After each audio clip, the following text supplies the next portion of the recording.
Living in the private. Educate yourself. Ask questions. Verify everything. Disclaimer notice. This content is provided for educational purposes. Omissions and errors accepted and is not legal, lawful advice. Maxims of law. Consent makes the law.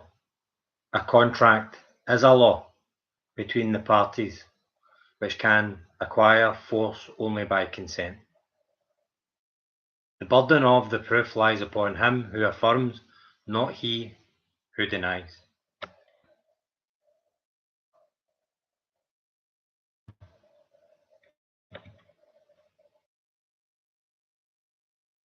All content from livingintheprivate.blogspot.com.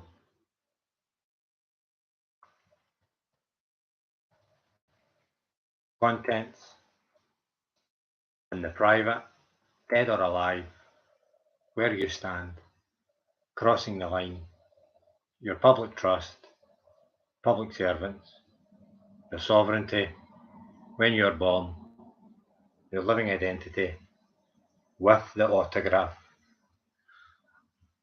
unalienable rights, your consent, the parts of a contract, null and void contracts, rebut the presumption, the power of words, your credit, you funded your loan, the burden of proof, conditional acceptance, noticing presentments, the courts, the law versus statutes, administrative courts, declining to appear, strategies for court, avoid their courts whenever possible, Judge Dale, establishing your living standing in court, the Uniform Commercial Code, what is a person?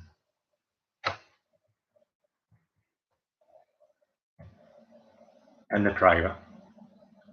Every natural man and woman is born in the private, whereas a sovereign government of the people is a public institution and therefore its public servants and its various artificial creations are in the public, including its artificial legal persons. A man or a woman can either live in the private or act in the public. However, we are trained from an early age to accept a higher authority as normal. Most people exist in a culture of submission and conformity, allowing numerous aspects of their lives to be controlled by the government. The populace is manipulated to become dependent, debt money, and conditioned to become fearful, racism, terrorism, and wars. The manner and appearance of authority is usually intimidating by design, while the language of legal fiction commerce, legalese, is deceptive. You're indoctrinated to act in the role of a legal person, which is an artificial creation of the state and a debtor serving as surety for the corporate debt of your all uppercase name tombstone text. An artificial legal person is dead, hence why all names are in tombstone text. And under the Foreign Admiralty Maritime Jurisdiction, the international law of the sea, on the contrary, you are born into your own sovereign estate of body, mind, and soul. As a sentient man or woman, you live within the sovereign common law jurisdiction, the national law of the land. Your sovereign jurisdiction, including your inborn unalienable rights, living rights, cannot be taken from you without your fully informed and willing consent. Legal persons, actors for governments, banks, and all corporate entities need to contract with other legal persons, actors, to extract their commercial energy.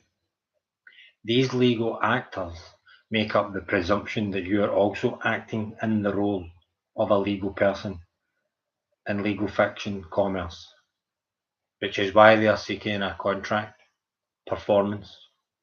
They always want the name and often the creation date of the person to establish joinder. They need a person because there is absolutely no way they can contract directly with a living man or woman. They need a man or woman to consent to take responsibility in the matter of the person, unknowingly or knowingly, which is joinder. When a living name is mirrored by the registration of an artificial legal person on the birth certificate, an estate trust is formed, such as all uppercase Mr. John Doe Trust.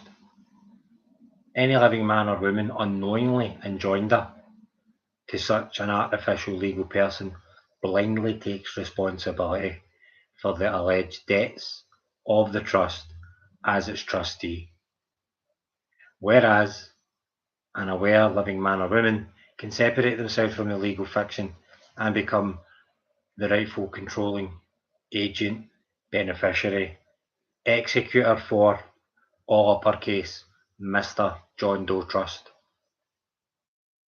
Legal actors will attempt to engage the person by posting letters, by phone, or on the highway to make and enforce a contract. Misrepresenting a living man or woman as a fictional person causing unwitting joinder is the crime of personage, and it is perpetuated by battery, crime of bringing false claims in court. Baratry. Baratry. The term baratry appropriately comes from the Bar Association. Attempted joinder by any legal person, actor as a crime involving deceit.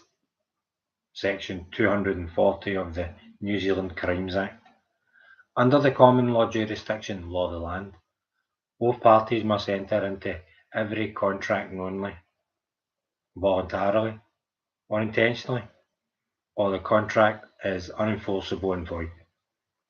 However, under the Admiralty Maritime Jurisdiction, law of the sea, consent to contract can be presumed by silent acquiescence, unless the party contracted thereby rebuts the presumption of consent.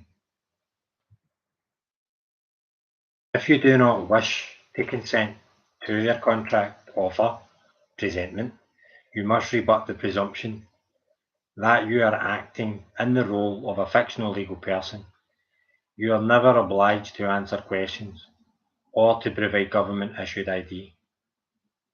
Truly, to uphold your government of the people, it is not your duty to answer questions, it is your duty to ask questions.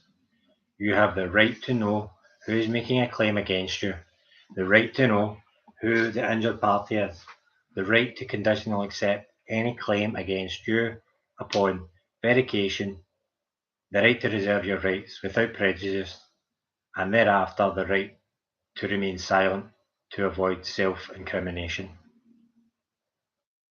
The following definitions apply to the de facto incorporated state in which the agencies of government and all artificial legal persons are merely corporate franchises. So we have a table here, left hand side in the public, right hand side in the private. First row, public equals government, private. Created by the state, created by nature, God. Public servant, private sovereign. Acting in a public capacity, living in private capacity. Member of the public, we the people. Legal fictions, lawful facts. Private. To be in the private is to live in a private capacity as a man or woman. with flesh and blood, arms and legs, a conscious mind and spirit and life.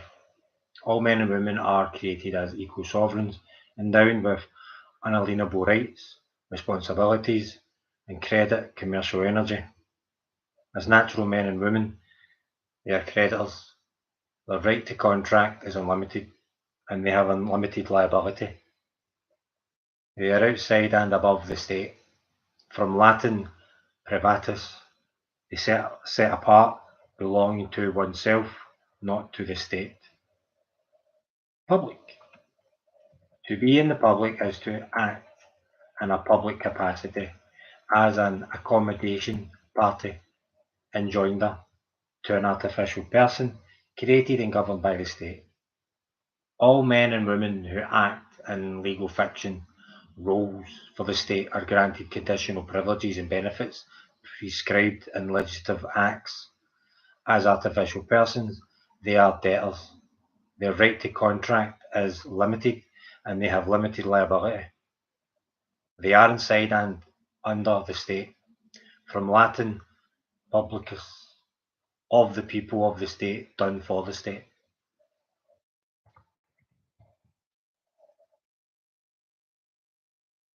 Dead or alive, artificial or natural, law of the sea, law of the land, admiralty, maritime jurisdiction, common law jurisdiction, statutes, acts, rules, codes, do no harm.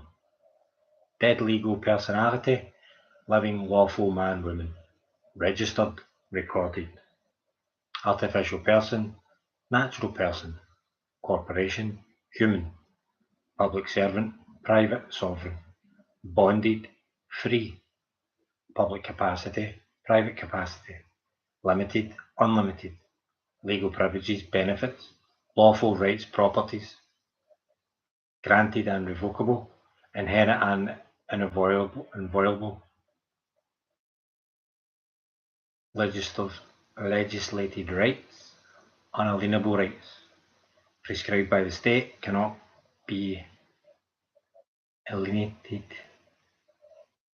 Debtor, creditor, liable for debts, creator of wealth, trust trustee, trust beneficiary, always pays, always benefits.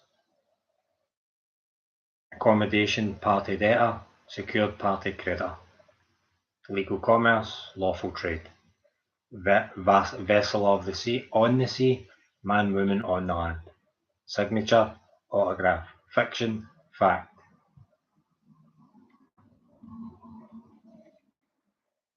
Where you stand.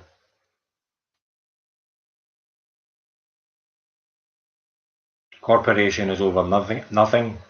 Government is over corporation. Man, woman is over government. Nature, God is over man. A natural man or woman may stand upon their unalienable rights, being entitled to carry on their private business in their own way. The power to contract is unlimited. They owe no duty to the state or their neighbours to divulge their business, or to open their doors to investigation, so far as it may be self-incriminating. Their rights live permanently in the law of the land,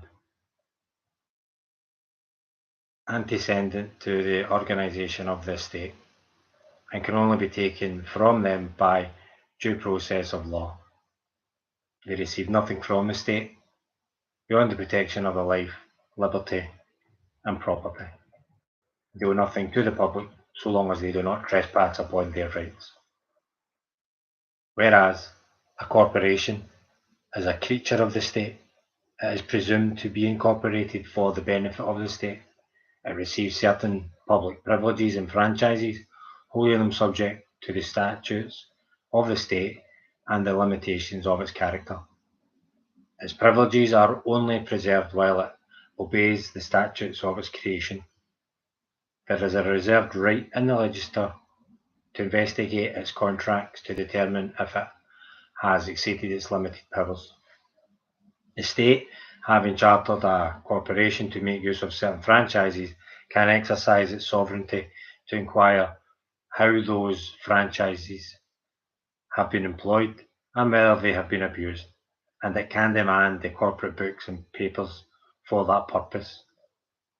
Reference Hale v. Hinkle.